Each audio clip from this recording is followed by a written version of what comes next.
sewu baden derenamu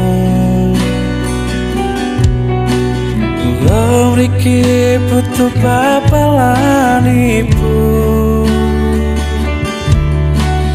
niat kula nakoni anakmu nopo angsal kula dadi mantu ibu boten usaraku kula mriki tulus sangka atiku niat kula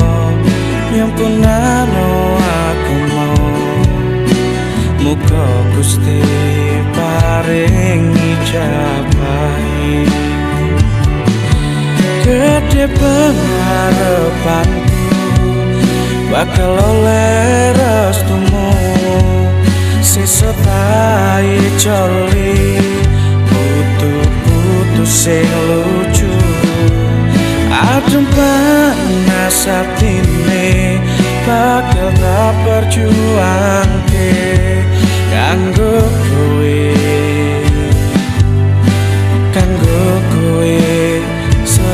selawase aku nyuwun restumu kanggo bahagiano anakmu sing tak tresno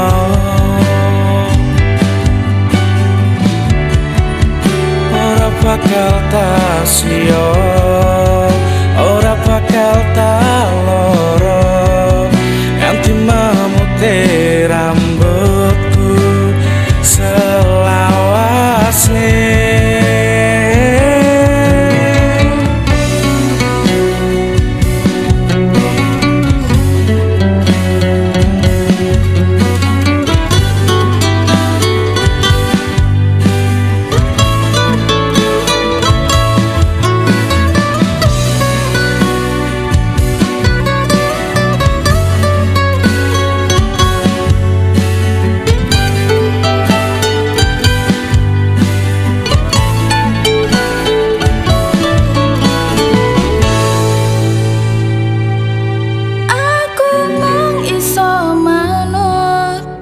aku mung iso nurut mergo kewajibanku manut bapak lan ibu gede rasa tresnoku ya mung kanggo sliramu mugi Gusti ngrestui mugi Gusti ngijabahi gede pengharapanku bakal oleh restumu sisa tai coli putu-putu sing lucu adem panas atine bakal tak perjuangke